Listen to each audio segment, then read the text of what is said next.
gluten-free. But the gluten-free products that they showed me were not even close to healthy. Unless you have a doctor's order, eating gluten-free is no more or less healthy than eating gluten-full. The same goes for low-fat products. All this means is that food can have no more than 3 grams of fat per serving. Usually, low-fat foods are also stuffed full of added sugars to improve the flavor due to the lower fat content. So your best bet is to investigate the product for yourself by looking at the nutrition facts label that can be found on each item. Or better yet, aim for minimally processed foods with as few ingredients as you can manage. Notice I didn't say don't eat processed foods. This just isn't very practical. Most everything we buy to eat is processed in some way. Just aim for products that require the least amount of processing to get onto your plate. When you get home, you might even immediately wash and cut fruits and vegetables and store them in a visible place, or keep a bowl of fruit out on the counter for an easy grab-and-go option. And keep things like nuts, seeds, and vegetables accessible for snacks. Like I said earlier, if it's in your pantry, you'll probably eat it.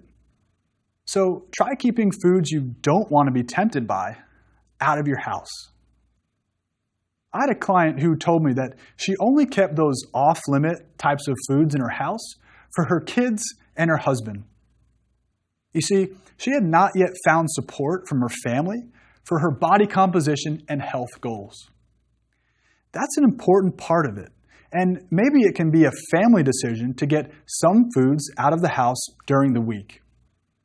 Maybe you can put the money you'd spend for unhealthy snacks into a fund for special family outings or some other treat.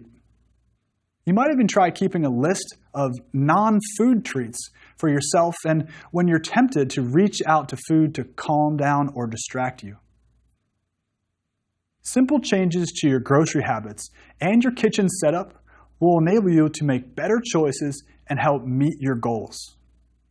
Remember that several facets of your lifestyle play a role in your ability to successfully make behavior changes.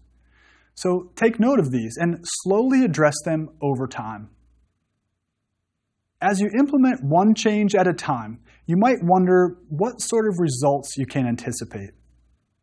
Well, let me tell you, patience is key. Again, if it took 20 years to put on, give it more than 20 days to come off. Losing massive amounts of weight quickly may not be the best approach, even though we see this on TV all the time. If you lose 5 pounds, or 2.3 kilograms, in 1 week, it is most likely due to changes in water weight, or even from muscle loss with extreme calorie restriction. Neither of these will result in the positive body composition changes that you're looking for. And some research supports the idea that slower weight loss might be best for actual and permanent changes in body composition, particularly with your muscle mass. So, what kind of changes in numbers should you really see if you're making a solid effort to improve your body composition? Well, it's tough to tell because it is so individualized. But some experts suggest that average fat loss changes are around 0.5% body fat lost every 4 weeks. And average muscle gain is about 1 pound or 0.45 kilograms of lean mass every 4 weeks, if those are your specific goals. And I know all of you want numbers and goals, but you should first ask yourself, how does this make me feel? Is this working for my lifestyle? And then listen to your body. But if you aren't making any progress, then it's important to reevaluate and make a change that you can stick to and begin the process again. For example, let's say your goal was to pack your lunch for work at least 4 days per week, but you were only able to do it for 2 days.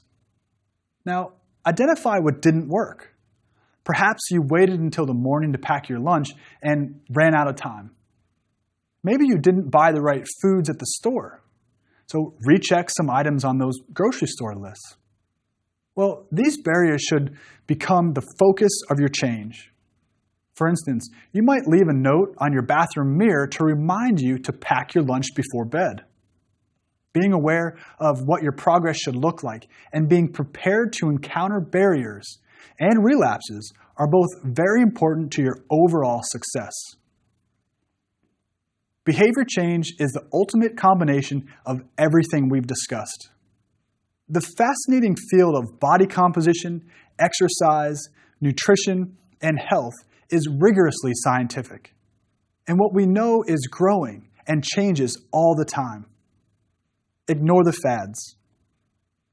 Possessing real knowledge about the science of nutrition and the science of exercise to improve your body composition will help only if you can put it into action.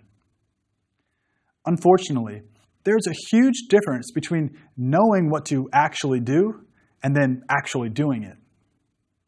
As the popular quote states, the difference between who you are and what you want to be is what you do. And the time to start is now. There is no right time, and tomorrow is probably not any better than today. Choose one small thing to implement and get after it. Surround yourself with positive and supportive people too. They say you are the average of the 5 people you associate with most. So be sure that some of those people lead you towards good behaviors. This alone could spark some change in you that you never knew existed and allow you to discover your optimal body composition. I absolutely love this field. I love being in the trenches of the research world and being able to share the science with the public. It is truly a pleasure to work on projects that really impact people in a positive way. I got started in this field in an attempt to improve my own body composition and performance. But over the years, that goal has evolved to more altruistic endeavors. And there's nothing better than when the research published from my lab can actually be applied to help you improve your health, performance, and body composition. You've just dedicated your time to improving your knowledge base in the science and application of nutrition and exercise to improve your body composition. Whether you want to make a change or just learn the information so that you can continue to enjoy health and vigor, I hope you're excited to know everything that you do now. Let's face it, no matter if you're an accountant or a salesperson or a professor, your body composition and health must be priorities in your life. Now that you know the nuts and bolts, I suggest that you start simply, using the try this recommendations of each lecture in this course to help you make healthy changes. It's never too late to improve the quality of your life. The science of nutrition and exercise physiology continues to evolve. It is exciting for me to know that what we can measure in the laboratory may provide us insight on better or more efficient ways to achieve more and live life fit. It could be a new superfood or supplement, or just a novel way to use nutrient timing that changes the scope of performance nutrition. My research team is now answering some of these questions surrounding these topics. We continue to learn about new ways to optimize body composition, health, and performance. As you continue along your health and body composition journey, make sure to stay open-minded and seek out the latest evidence. Try this. Write out your shopping list and take it with you to the store to stock your house with foods that support your goals. Good luck and stay fit.